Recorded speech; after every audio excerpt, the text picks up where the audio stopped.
좀 몇 주간 다른 주제를 가지고 살펴보려고 합니다. 새해가 시작되었는데요. 이 새해를 시작하면서 우리 교회가 한 가지 일을 준비하고 있습니다.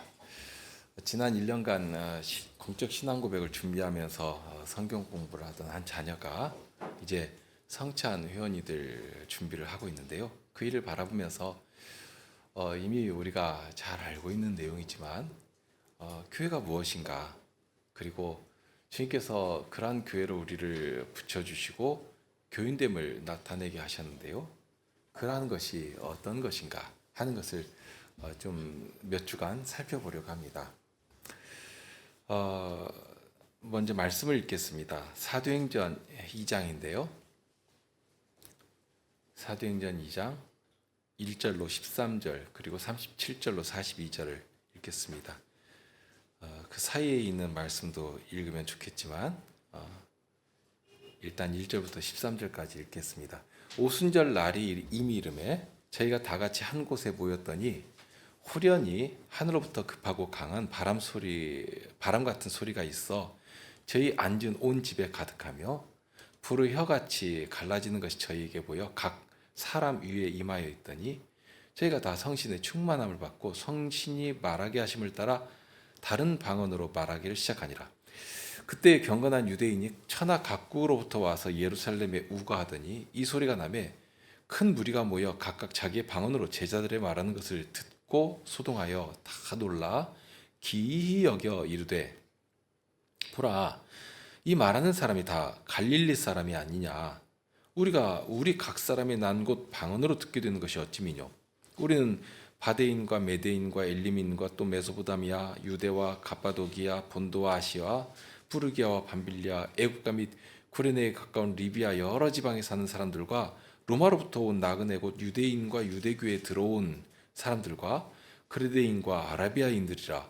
우리가 다 우리의 각 방언으로 하나님의 큰 일을 말함을 듣는도다 하고 다 놀라 의혹하여 서로 가로되 일이 어찌 일이냐 하며 또 어떤 이들은 조롱하여 가로되 저희가 새술이 취하였다 하더라. 37절로 가시죠. 저희가 이 말을 듣고 마음에 찔려 베드로와 다른 사도들에게 물어 가로되 형제들아 우리가 어찌할꼬 하거늘 베드로가 가로되 너희가 회개하여 각각 예수 그리스도의 이름으로 세례를 받고 죄 사함을 얻으라. 그리하면 성신을 선물로 받으리니 이 약속은 너희와 너희 자녀와 모든 먼데 사람 곧 주 우리 하나님이 얼마든지 부르시는 자들에게 하신 것이라 하고 또 여러 말로 확증하며 권하여 가로되 너희가 이 패역한 세대에서 구원을 받으라 하니 그 말을 받는 사람들은 세례를 받음에 이날의 제자의 수가 3,000이나 더하더라. 저희가 사도의 가르침을 받아 서로 교제하며 떡을 떼며 기도하기를 전혀 힘쓰니라. 사람마다 거기까지 읽겠습니다. 마치 한 가정에 새로운 생명이 태어나는 것과 같은데요. 가정에 자녀가 태어나면 정말 그 가족만이 아니라 주위에 있는 모든 사람에게까지라도 큰 기쁨이 됩니다. 그래서 아이가 태어나면 물론 가족은 말할 것이 없이 기쁘죠. 그런데 주위 사람이라도 함께 기뻐하면서 축하합니다. 산모도 아이를 품에 안으면 출산할 때 고통까지 다 잊어버릴 정도가 됩니다. 얼마나 예쁘고 사랑스럽고 그런지 모릅니다. 이처럼 한 생명의 탄생을 보면 모두가 기뻐하며 축하하며 하나님께 감사하게 되는데요. 그렇게 한 아이가 가정에서 태어난다는 것은 하나님께서 주신 축복이기도 하고 그리고 무엇보다도 하나님께서 내신 사명을 이루는 일이 되기도 합니다. 아담에게 명하셨던 온 땅을 편만하게 하고 만물을 다스리도록 하신 더구나 하나님의 명령을 따라 땅끝까지 주님의 말씀으로 흥왕케 할 그 일을 이 자녀로 기대할 수 있게 되기 때문에 그렇게 하나님의 나라가 이 아이를 통하여서 흥왕하게 될 것을 지금 허락하신 것 아닙니까? 그러니 하나님께서 이루실 일을 이렇게 기대하며 아이를 바라보게 되는 것이고요. 더욱이 아이가 자랄 때에도 하나님의 언약 안에 두신 뜻을 생각하면서 어떻게 하나님의 그 복되신 일들을 이룰 것인가, 그리고 하나님의 나라를 어떻게 흥왕할 그 사명을 우리에게 허락하신 것인가, 이 일을 늘 사모하면서 기도하며 은혜를 구하며 그렇게 아이를 양육하게 됩니다. 우리가 기대하는 것이 있고 바라는 것이 있지만 그러면서도 경험적으로 아는 것이 있습니다. 오늘 고린도전서를 읽었지만 거기 말씀하신 그 말씀이 딱 맞거든요. 사람이 할 수 있는 최선의 일은 심는 것이고 물을 주는 것이 전부입니다. 그런데 물을 주니까 싹이 나고 꽃이 피고 열매를 맺는 그런 장성한 나무로 자라가는 것 아닙니까? 그렇게 되는데 거기에 주의할 것이 있습니다. 예를 들면 이런 것입니다. 처음에 이렇게 씨를 탁 심고 나서는 급한 마음에 왜 싹이 나지 않는가 하고서는 하루가 멀다 하고 흙을 자꾸 들쳐서 씨를 들었다 놨다 하면 어떻게 되겠습니까? 그렇게 해봐야 사람이 할 수 있는 일은 아무것도 없거든요. 오히려 그런 조급함이 씨를 죽게 만들기가 쉽습니다. 또 싹을 탁 움틔우면 거기에 정말 딱 처음 나오는 그 생명의 그 생동감은 다른 데서는 찾을 수가 없지 않습니까? 막 기쁨이 되고 하는 것이지만, 그런데 이제 막 싹이 나고 그러면 막 쑥쑥 자라기를 바랄 것인데요. 무슨 문제가 있는지 문제가 있지는 않은지 해가지고 내가 원하는 만큼 이게 막 팍팍 자라지 않는다고 해가지고 그렇게 걱정한다고 해서 한치라도 더 자라게 할 수 있는가? 그렇게 할 수도 없습니다. 사도의 말씀처럼 자라게 하시는 분은 하나님이십니다. 거기서 우리가 보아야 할 것이 있습니다. 생명은 아무리 미미한 것일지라도 생명의 움직임이 거기서 드러나게 되어 있습니다. 이것을 생명의 반응이라고 할 수도 있고요. 어떤 방향성이라고도 할 수가 있습니다. 사람이 사고를 당하거나 병으로 인해서 어떤 죽음의 문턱을 이렇게 넘나들 때 죽었는지를 확인하기 위해서 바이탈 사인을 체크하기도 하고, 또는 예를 들면 가장 쉽게 동공 반응을 이렇게 보기도 하지 않습니까? 살아있다면 움직임이 있는 것입니다. 어떤 반응을 보이게 되는 것입니다. 죽었다면 전혀 나타낼 수 없는 그런 움직임이 거기 있는 것이거든요. 생명이라는 것은 그렇습니다. 하나님의 말씀에 대한 반응이 나오게 되어 있습니다. 어찌하든지 나옵니다. 그런데 자칫 거기에서 내가 가지고 있는 상식이나 어떤 지식이나 경험이나 이런 것을 가지고 생명의 움직임을 파악하려고 할 때 큰 위험을 초래하게 됩니다. 잘못된 기준, 잘못된 경험을 가지고 어떤 때는 죽어 있는 것을 살았다고 생각하고 헛된 가치를 부여하기도 하고요. 어떤 경우에는 막 지금 살아서 움직이는데 이거 뭐 죽은 거야, 아무것도 아니야 하고 판단하고서는 삽으로 파서 묻어버리는 경우도 생기는 것입니다. 생명의 움직임이 거기 있다면 아무리 미미할지라도 그 자체로 소망이 되는 일이고 그 자체로 기쁨이 되는 일입니다. 그러면서 내가 바라는 식으로 이것이 어떤 결과, 그러니까 어떤 움직임을 만들어내지 않으면 어떻게 되는가? 우리가 이제 실수를 그런 데서 하는데 어떤 결과를 막 만들어내려고 하고 결과에 연연하기가 쉽습니다. 우리가 믿고 의지하는 것은 하나님의 언약이거든요. 하나님의 말씀입니다. 하나님께서 우리를 언약 안에 두시고 늘 언약의 은혜를 베풀어 주시지 않습니까? 그 가장 현저한 증거가 은혜의 기관 안에 들어와 살게 하시는 데 있습니다. 그러면 가장 중요한 것은 이미 시작되고 있습니다. 거기서 차근히 움직여 가면 됩니다. 그런데 자칫 어떤 결과를 따지기 시작하면 결국에는 자기가 이제까지 경험했던 것, 자기가 들어서 아는 것, 이것 가지고 하나님의 일을 예단해 나가는 일이 발생하거든요. 그렇게 하나님의 열심이 아니라 사람의 열정을 가지고 율법주의나 경건주의적인 외식을 만들겠다고 막 다그치면서 오히려 그르치는 자가 되는 것입니다. 거듭나고 새 생명을 얻는 것은 사람의 힘으로 되지 않습니다. 예수님께서 니고데모에게 하신 말씀이지만 하나님의 나라에 들어가기 위해서는 중생해야 합니다. 거듭나야 합니다. 거듭나지 못하면 하나님 나라에 들어가는 것은 물론이거니와 볼 수도 없다고 했습니다. 볼 수도 없느니라 했거든요. 그런데 사람이 어떻게 거듭나는가? 하나님께서 내신 방법은 유일합니다. 하나밖에 없습니다. 하나님께서 보내신 분, 그분을 믿는, 예수 그리스도를 믿는 것이 유일한 길입니다. 그러면서 믿음으로 구원에 이르고 믿음으로 새 생명을 얻는데, 동시에 이 거듭나는 것은 성신께서 친히 당신의 절대적인 주권으로 이루시는 신비한 일이라 하는 것도 가르칩니다. 성신께서 거듭나게 해 주셔야지만 거듭나는 것입니다. 그리고 이 성신께서는 누가 요구하니까, 누가 시키니까 하시는 것이 아니거든요. 오직 자의로 행하신다 하고 알려주셨습니다. 그러니까 성신께서 당신의 뜻에 합당한 대로 하나님의 뜻에 부합한 일들을 이루시면서 거듭나도록 하시는 것입니다. 그러니 그 일은 우리에게 맡겨진 것이 아닙니다. 하나님께 영원한 신비로 남겨져 있는 일입니다. 동시에 우리가 마땅히 알아서 해야 할 일들은 하나도 빼놓지 않고 다 알려주셨습니다. 다 알려주시고, 알려주신 말씀 안에서 우리가 무엇을 생각해야 되고 어떻게 행해야 하고 무엇을 이루어야 하는 것인가, 이렇게 말씀을 조차 행하도록 하셨습니다. 신명기 29장 29절 말씀 아주 익숙하시죠? 오묘한 일은 우리 하나님 여호와께 속하였거니와 나타난 일은, 보여주시고 알려주신 것입니다.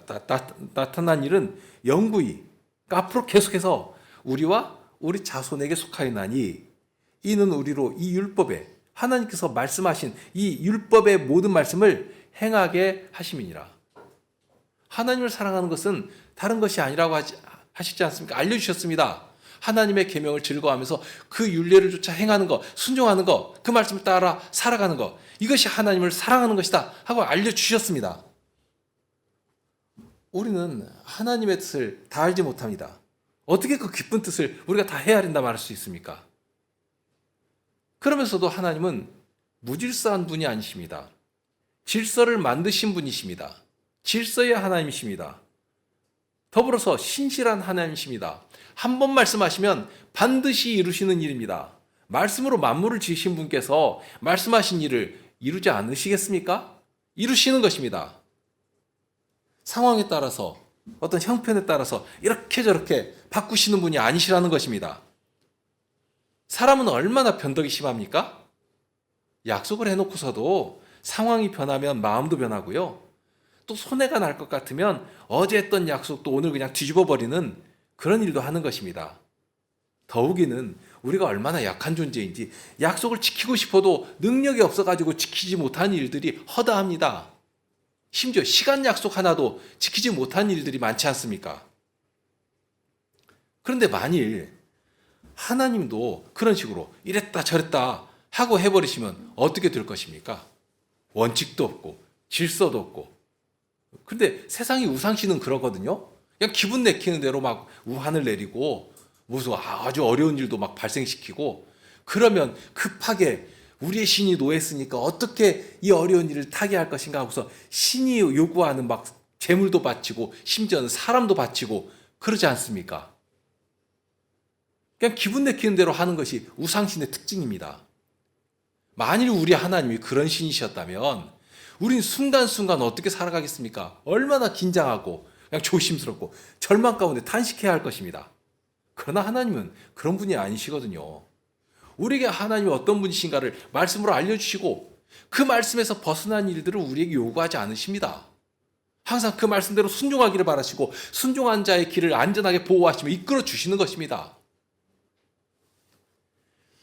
자연의 법칙을 세우셨을 때는 끊임없이 그 자연의 법칙이 질서대로 운행되게 하시지 않습니까? 그러니 이 사람들도 그 자연의 질서 가운데서 막 법칙을 발견하고 큰 기쁨도 얻지만 거기서 아주 유익한 것들도 만들어내고, 더군다나 이 사회의 질서도 허락하면서 나름 인류의 어떤 덕성을 이렇게 창달할 수도 있도록 해주셨지 않습니까? 이런 일반 은총을 두셔서 일반 은총 가운데서라도 질서를 쫓아 살아가게 하신 것인데, 그런데 그것만이 아닙니다. 새 생명을 얻고 하나님의 영광에 이르도록 하신 일에 있어서는 넉넉히 우리에게 보여 알게 하신 일이 있습니다. 특히 어떻게 생명을 얻는 것인가? 어떻게 거듭날 수 있는 것인가? 어떻게 하나님의 영광에 이를 수 있는 것인가? 이 비밀에 대해서는 아무도 내가 그거 몰라가지고 못 지켰다, 이런 말 못하도록 다 알려주신 것입니다. 정말 귀에 쟁쟁하도록 온 세상에 막 들썩거리도록 알 수 있게 해주신 것입니다. 요한복음 20장 31절의 말씀인데요. 오직 이것을 기록함은 너희로 예수께서 하나님의 아들 그리스도이심을 믿게 하려 하며 또 너희로 믿고 그 이름을 힘입어 생명을 얻게 하려 함이니라. 이렇게 알려주신 것입니다. 사람들은 슬프 대자연의 힘이나 어떤 놀라운 일들을 경험하면 이거 하나님의 솜씨다, 만일 신이 없다면 이런 일이 어떻게 일어날 수 있는가 하는 식의 말을 하곤 합니다. 어떤 큰 두려움과 경외심을 가질 수 있을 것이지만 그런 것으로 하나님을 알 수 있는 것인가? 아닙니다. 어떤 신의 존재에 대해서 이렇게 나름 규정할 수 있을지 몰라도, 그래서 신에 대한 어떤 두려움을 가지고서 벙벙한 말은 할 수 있을지 몰라도 그것으로는 하나님께서 원하시는 지식에 이르지 못하는 것입니다. 이 요한복음의 말씀처럼 생명에 이르는 그 자리에 이르지는 못하는 것입니다.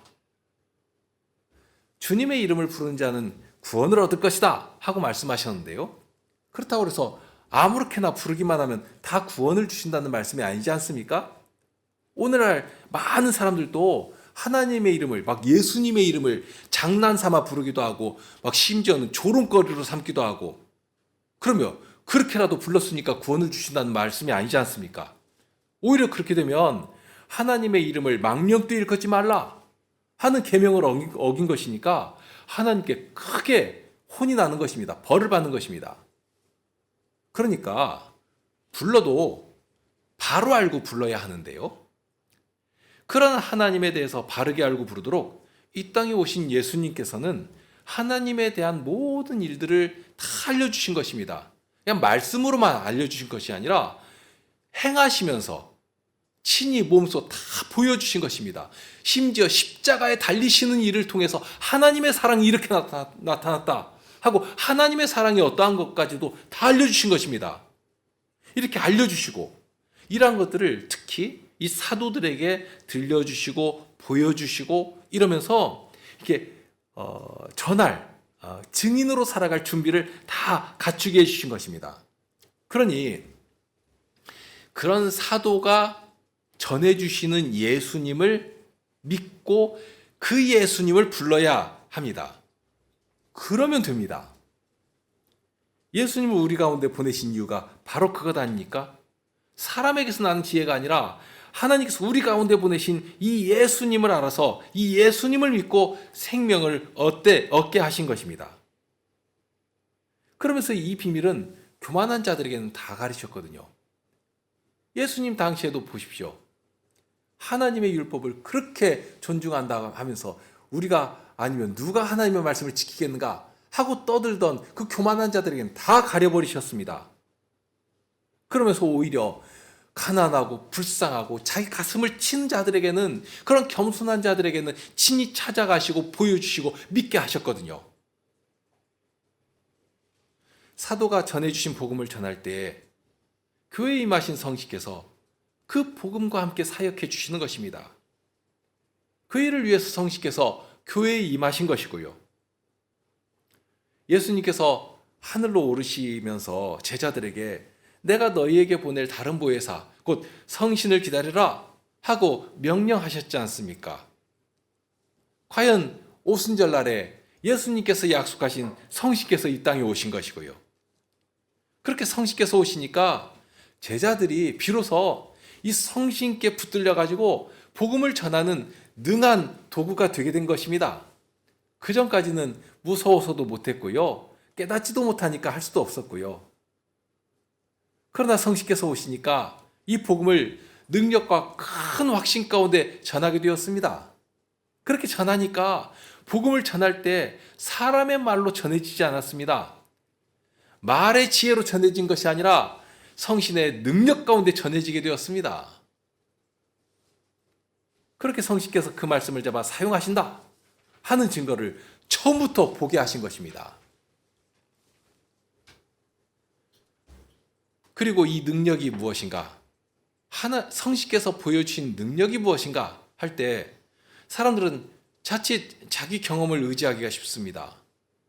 오늘날 많은 교회들이 오류에 빠져 있는 부분도 그것인데요. 소위 다양한 종교적인 경험들 있지 않습니까? 뭐 방언을 한다느니, 무슨 예언의 은사나 무슨 신유의 은사를 받았다느니 하는 그런 신비한 경험들을 자랑하지만 그런 것이 여기서 약속하신 능력이 아닙니다. 성신께서 하시는 가장 권능 있는 일은 무엇인가? 거듭나게 하시는 일입니다. 예수님의 복음으로 그의 생명을 다시 살리시는 바로 그러한 생명을 얻는 증거를 보게 하시고 거기 과연 성신께서 함께 하신다 하는 사실을 알게 하신 것입니다. 죽은 자를 살리시는 것인데요. 그렇게 되면 죽은 자가 살아나서 생명력을 발휘하며 자라나기 시작합니다. 마치 어린아이가 태어나면 자라나는 것처럼 어머니가 아이를 품에 안고 이렇게 모유를 먹이면 엄마가 무슨 아이의 세포 분열을 하나 시키지 못하지만 뭐 한 자라도 자라게 할 수 있습니까? 못하는 것입니다. 그런데 하나님께서 그 생명을 붙드시고 정말 요람에 감싸 안으시듯이 그 아이를 보살피시면서 무럭무럭 자라게 하시는데요. 그처럼 생명을 주신 성신께서 친히 새롭게 거듭난 그의 생명을 붙드시며 보살피시며 모든 악으로부터 보호하시며 말씀을 생명의 양식으로 늘 공급하시며 그 말씀에서 지혜를 얻게 하시고 온전한 지식에까지 자라도록 해주시는 것입니다. 사람은 못하지만 사람은 기껏 물 주는 것밖에 못합니다. 그런데 성신께서 그 일을 하시는 것입니다. 그 부분에서 우리에게 요구하시는 것이 있죠. 아이가 이 땅에 태어나면 이 아이가 무슨 힘이 있습니까? 보지도 못하는데요. 말 한마디라도 합니까? 할 수 있는 것은 버둥거리면서 우는 것이 전부입니다. 그럴지라도 주님의 약속을 의지하여서 이 엄마가 아이를 안아 젖을 물리고 먹이고 그러면 이 아이가 점점 힘을 얻고 자라납니다. 나는 한치라도 자라나게 할 수 없는데 주님을 의지해서 품에 안고 기도하며 젖을 먹이며 말씀을 의지하면서 보살피면 생명의 능력을 그 안에서 막 일으켜 자라게 하시는 것입니다. 동일합니다. 성신께서 거듭나게 하시는데 복음을 듣게 하시고 그 복음으로 우리 안에 믿음을 불러일으키시고 이렇게 거듭나게 하시면서 즉시로 이 땅에 세우신 교회로 그를 불러 은혜의 보살핌 아래 거하게 하시고 그 은혜의 보살핌 안에 거하면서 은혜를 늘 끊임없이 그 교회를 통해 공급받으며 자라게 하시는 것입니다. 고아와 같이 버리지 아니하신다 하는 말씀도 하셨는데요. 요한복음 14장 16절 이하의 말씀입니다. 내가 아버지께 구하겠으니 그가 또 다른 보혜사를 너희에게 주사 영원토록 너희와 함께 있게 하시리니 저는 진리의 영이라. 세상은 능히 저를 받지 못하나니 이는 저를 보지도 못하고 알지도 못함이라. 그러나 너희는 저를 아나니 성신님을 안다는 말씀이죠. 저를 아나니 저는 너희와 함께 거하시며 또 너희 속에 계시겠습니다. 이야, 정말 놀라운 약속을 해주시는 것입니다. 너희 속에 거하게 계시겠습니다. 자, 그러면서 내가 너희를 고아와 같이 버려두지 아니하고 너희에게로 오리라. 우리 가운데 거하시는 성신으로 말미암아 예수님께서 다시 오실 것을 기대하며 소망 가운데 살게 해주신 것입니다. 자, 이 약속을 따라서 성신께서는 친히 주의 백성들을 불러 주님의 품 안에 다 들어오게 불러 모으십니다. 품에 안아주십니다. 그것이 이 땅에 세우신 교회입니다. 교회를 하나님의 집이라고 했는데요. 여기 집이라고 하는 것은 추상적인 말이 아닙니다. 눈에 보이지 않는 하늘에다 뿌려놓고 하시는 말씀이 아니거든요. 디모데전서 3장 15절 말씀이죠. 만일 내가 지체하면 너로 하나님의 집에서 어떻게 행하여야 할 것을 알게 하려 함이니 이 집은 살아계신 하나님의 교회요 진리의 기둥과 터이니라. 교회는 하나님의 집입니다. 그러게 하나님께서 친히 그 집의 가장이 되신다 하는 사실을 알게 하십니다. 자녀들을 그 안에 품어주시고 보호하시고 양육해 가십니다.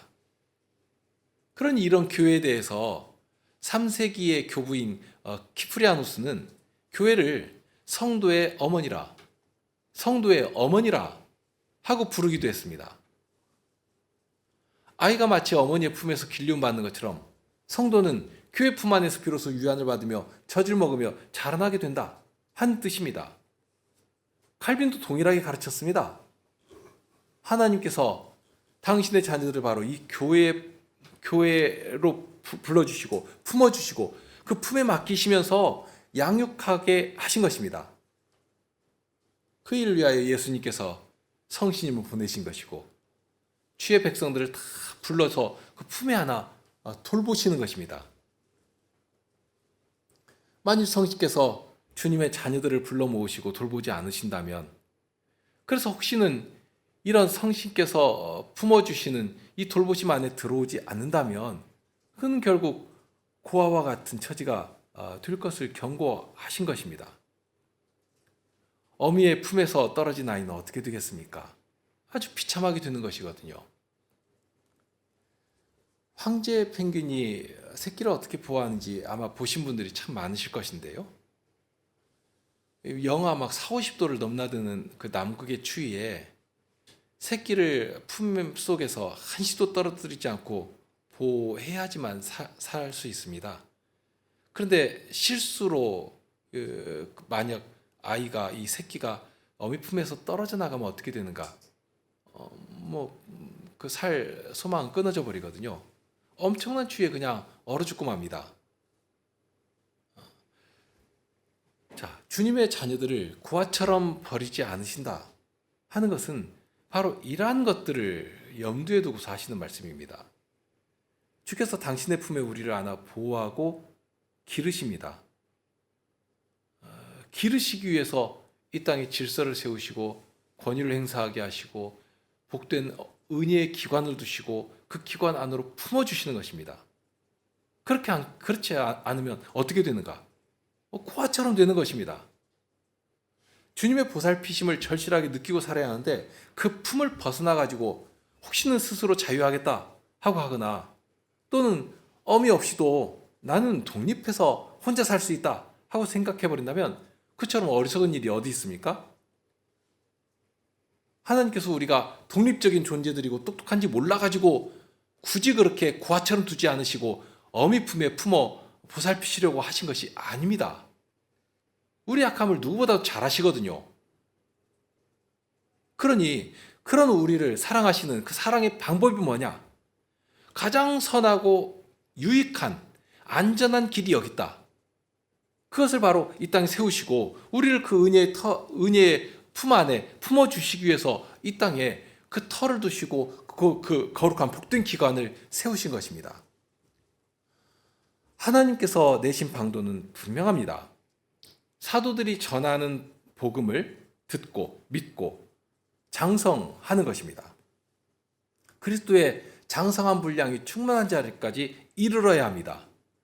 겨우 한 걸음 떼어놓고 다 되었다 하게 하지 않으십니다. 그리스도의 영광의 자리까지 이르기를 바라시는 것입니다. 바로 그러한 장성, 그 믿음을 일으키시고 굳게 하시기 위해서 교회의 복음을 맡기셨습니다. 제자들이 전한 복음을 듣고 모인 성도들이 교회를 이루면서 교회가 어떠한 곳임을 실증해 나가게 하셨습니다. 사도행전 2장에 보면 성신께서 임하셨을 때 보여주신 중요한 표징들이 몇 가지가 나오는데요. 첫째는 급하고 강한 바람 같은 소리가 났습니다. 소리가 났죠? 둘째는 거기 있는 사람이 모두 눈으로 볼 수 있도록 불의 혀 같은 것이 갈라져서 거기 모인 각 사람에게 임했습니다. 베드로 사도에게는 큰 불이 임하고 저기 이름 모를 성도에게는 조그만 불이 임하고 그런 식이 아닙니다. 모두에게 동일한 현상으로 임하셨습니다. 셋째로는 성신의 충만함을 받고 성신의 말하게 하심을 따라서 각기 다른 방언으로 말하기를 시작했습니다. 각기 다른 언어입니다. 이미 여러 차례 배운 내용들이지만 여기 나타난 성신 임재의 징표들이 가리키는 방향과 목적이 어디에 있는가 하는 것을 우리가 늘 염두에 둬야 합니다. 성신께서 강림하실 때 일어난 현상이 무엇 때문인지를 이어 나오는 내용을 보면 넉넉히 알 수 있는데요. 바람 같은 소리가 나서 온 집에 가득하고 불의 혀 같은 것이 갈라지는 것이 거기에 모인 그 제자들, 그 성도들에게 보여서 각 사람에게 임하는 것이 그저 그냥 참 신기한 일이다. 참 놀랐다. 이렇게 놀라라고 주신 것이 아닙니다. 이 첫 번째 증표는 1차적으로 거기에 함께 있는 예수님의 제자들에게 성신께서 임하셨다 하는 사실을 이제까지는 한 번도 경험한 일이 없거든요. 그러니까 경험한 일이 없기 때문에 이런 어떤 능력으로 임하심으로 말미암아 성신께서 우리에게 임하셨다 하는 증거를 삼게 하신 것입니다. 확신을 갖도록 하신 것입니다. 믿음의 확신을 가지도록 눈으로 보게 하시고 귀로 듣게 하신 것입니다. 동시에 성신께서 임하신 이 일이 은밀하게 아무도 모르게 이렇게 구석에서 일어나도록 하지 않으셨습니다. 말씀드린 것처럼 이때만 해도 제자들은 여전히 두려움 중에 있었습니다. 그러니 조용한 곳에 모여가지고 이렇게 함께 기도하며 약속하신 성신님을 기다린 것인데요. 그런데 여기서 막 급하고 강한 바람 같은 소리가 막 꽉 나니까 사람들이 그 당시 이 예루살렘에는 각기 나라에서 퍼져 살던 디아스포라 유대인들이 여기에 막 모였거든요. 유대인들만이 아니라 유대교로 개종한 사람들도 이 오순절을 지키기 위해서 6월절부터 시작해가지고 지금 오순절로 이어지니까요. 이 지키기 위해서 막 예루살렘에 많은 사람들이, 다양한 나라의 사람들이 막 모여든 것입니다. 그런데 저기에서 어디선가 막 급하고 강한 바람 같은 소리가 나니까 이게 뭔 소린가 하고 막 모인 것입니다. 저만 해도 이 길에서 막 갑자기 꽝한 소리가 나면 이게 뭐지? 하고 이렇게 가가지고 보게 되지 않습니까? 그런 것처럼 막 소리가 나니까 우르르 모여든 것입니다. 달리 말하면 성신께서 일부러 큰 소리 가운데 임하셔가지고 거기 예루살렘에 모여있는 사람들을 제자들이 있는 곳으로 막 불러 모으신 것입니다. 그렇게 제자들이 있는 곳까지 많은 사람들이 모였는데요. 그런데 이들이 모여가지고 아주 신기한 일을 목격하게 된 것입니다. 거기 다 제자들, 보니 갈릴리 사람들입니다. 토종 유대인들입니다. 그런데 각기 방언으로 하나님의 큰 일을 말하는 것을 듣게 된 것입니다. 여기 방언이라고 할 때 이것이 무슨 알아듣지 못하는 말로 떠드는 그 종교적인 현상이 아닙니다. 각기 다양한 언어를 가리킵니다. 정확하게 말하면 이들은 할 줄 아는 말이 히브리 말밖에 못하거든요. 그런데 유대 사람들이니까요. 그런데 이 토종 유대인들이 아주 다양한 지역의 말을 막 하는 것입니다. 지금 예루살렘에 모인 사람들은 유대에 살던 사람들이 아니라 이 오순절을 지키기 위해서 넓은 지역에서 모인 사람들이니까요. 그러니 다양한 나라, 멀리는 아프리카 지역에서 메소포타미아 강변에 살던 뭐 그런 사람들이 막 모였거든요. 아시아에 있던 사람들. 그러니까 말이 다 다르지 않습니까? 그런 사람들이 오순절을 지키기 위해서 예루살렘에 온 것인데, 그런데 그렇게 다양한 지역에서 온 사람들이 자기들이 태어나고 자라고 했던 곳 언어로 이 제자들이 하나님의 큰일을 말하는 것을 다 듣게 된 것입니다. 정말 놀라운 일이죠? 오늘날로 말하면 외국말을 전혀 배운 일이 없는 사람들이 갑자기 막 프랑스 말로, 중국말로 또는 아랍 말로 막 이렇게 각국 나라의 말로 하나님께서 이루신 구원의 크신 일을 찬송하는 소리를 각기 자기 말로 막 듣게 된 것입니다. 자, 그런 때에 베드로가 가면이 일어나서 그렇게 놀라워하는 사람들을 향해 그리스도의 십자가의 복음을 전하기 시작한 것입니다. 회개의 복음을 전한 것입니다. 전할 때 제자들에게 임하신 성신께서 저들의 마음을 흔들어 놓으셨습니다. 사도가 전하는 말씀이 능력으로 전하게 되었습니다. 그러니 그리스도의 복음을 들을 때 자신의 죄를 깨닫고 엎드리는 일이 벌어졌습니다. 그러니 우리가 어찌할꼬? 자기 죄를 깨닫고 자백하며 하나님의 구원을 사모하는 자리에 이르게 된 것입니다. 그럴 때 사도가 전하죠. 너희는 회개하여 각각 예수 그리스도의 이름으로 세례를 받고 죄 사함을 얻으라. 그리하면 성신을 선물로 받으리라 하고 구원 얻는 하나님의 구원의 약속을, 구원의 말씀을 전해 주었습니다. 그렇게 십자가의 복음 앞에서 자기 죄를 깨달아 회개한 자들에게 즉시 세례를 베풀었습니다. 세례를 베풀어서 교회에 가입하게 하셨습니다. 이 큰 권세를 세상 어떤 기관에 맡기신 것이 아니라 교회에 맡기셨습니다. 맡기셔서 세례를 통해 죄사함 얻는 증거를 얻게 하시고 성신을 선물로 부어주시며 교회에 연합하게 해주신 것입니다. 처음 성신께서 오시고 복음이 전해지고 회개하여 세례를 받아 교회가 서게 된 이 일련의 장면을 통해서 앞으로 교회를 통해 이루실 일이 무엇인가, 어떻게 이루어지는 것인가 하는 것을 알게 하셨습니다. 첫째로 생각할 수 있는 것은 이제까지 이스라엘 안에 갇혀있던 하나님의 말씀이 세계 만방의 언어로 선포된다 하는 것입니다. 복음이 각국 나라 언어로 막힘없이 전파될 것을 알게 하셨습니다. 과연 그렇게 되니까 여기 동방의 작은 나라인 이 한국에서도 막힘없이 복음을 전하고 듣고 우리가 교회로 모이게 된 것 아닙니까? 얼마나 놀라운 일입니까? 이렇게 하나님을 찬송하는 소리가 땅 끝에서부터 울려나오는 그 일을 사모하게, 소망하게 하신 것입니다. 성신께서 교회를 세우시는 처음부터 그 일을 시작하며 보여주신 것입니다. 그러니 성신께서 임하셔서 세우신 교회는 지역을 넘어서고 인종을 넘어섭니다. 남녀노소와 지위 고하의 벽이 무너져 버립니다. 오직 그리스도와 그의 복음만이 선포되며 칭송받게 됩니다. 교회 안에서는 종이나 자유자나 차별이 없습니다. 전에 종이었던 자들은 이제 주인을 섬길 때 그리스도를 섬기듯이 섬기됩니다. 동시에 주인이었던 자들은 그리스도의 사랑을 가지고 종을 형제로 품어주는 그런 일이 일어나게 되었습니다. 모두가 주님의 백성이요 주님의 자녀들이기 때문입니다. 예수님께서 피로 값주고 사신 형제를 향해 지극한 사랑과 봉사와 섬김을 나타내게 하신 것입니다. 그 일을 위에 교회에 맡기신 것이 있습니다. 첫째가 바로 복음입니다. 복음을 전하게 하셨습니다. 그럼 둘째로는 이 죄 씻는 세례를 베풀게 하셨습니다. 복음을 듣고 회개한 자들에게 세례를 베풀어 교회에 가입케 하셨습니다. 그렇게 되면 하나님의 백성의 회중 가운데 서서 은혜의 돌보심을 받으며 장성하게 되는 것입니다. 웨스트민스터 신앙고백서 제25장 2항에 교회에 대해서 이렇게 가르칩니다. 유언교회는 전 세계적으로 참 종교를 신봉하는 모든 사람들과 그의 자녀들로 구성되어 있다. 그리고 이 교회는 주 예수 그리스도의 왕국이며 하나님의 집이며 권속이다. 이 교회를 떠나서는, 즉 교회 밖에서는 통상적으로 결코 구원받을 수가 없다 하는 말로 가르칩니다. 이 시대는 권위를 멸시하고 진리를 상대적인 것으로 만들어갑니다. 그러한 상대성 속에서 오직 자신만이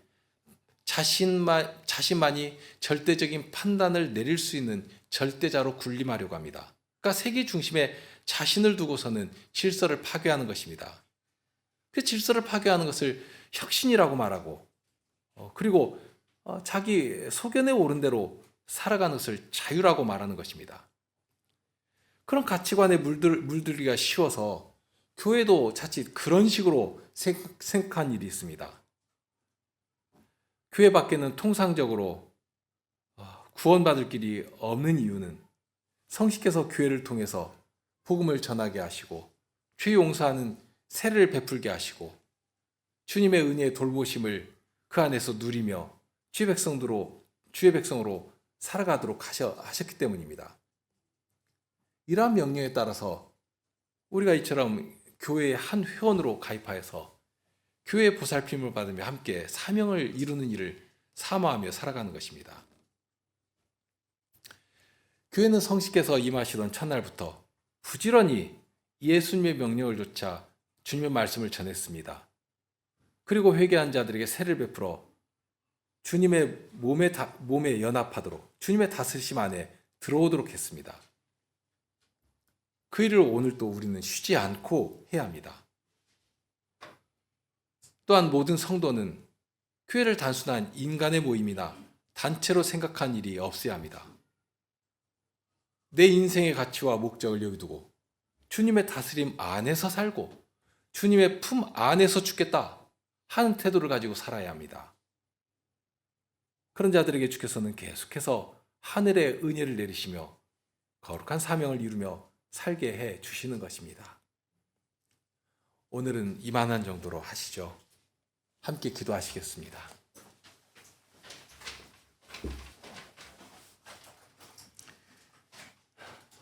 저희의 구원을 완성하시려고 하늘에 오르신 예수님께서 성신님으로 이 땅에 교회를 세우시며 주의 백성들을 그 은혜의 자리로 불러 모아 주십니다. 교회를 통하여 생명 얻는 말씀을 전하여 주시고 주의 백성들은 그 말씀을 받아 오직 머리이신 그리스도의 다스리심을 받아 살아가는 증거를 얻게 하여 주십니다. 주님의 말씀이 저희 마음에 살아 움직여서 저희 손길을 통해 주님의 사랑이 전해지고 저희 발걸음을 통해 죄를 멸하여 가시는 주님의 권능이 드러나게 하시고 저희 말의 고백을 통해 세상의 구원은 오직 주님께만 있다 하는 사실을 하늘과 땅이 진동하도록 전하게 하여 주십니다. 그 일을 자칫 말의 지혜로 떠들려고 하는 일이 없게 하여 주시고 처음부터 저희를 주장하시는 분은 말씀이신 주님이신 사실을 알아 더욱 말씀을 사모하며 그 말씀을 따라 순종하며 그렇게 주님의 사람으로 또다시 한 해를 시작하도록 하신 이 시간 그러한 사실을 더욱 사모하며 주님의 은혜를 구하며 시작하는 이 시간이 되게 하여 주옵소서. 우리 주님 예수 그리스도 이름으로 기도합나이다.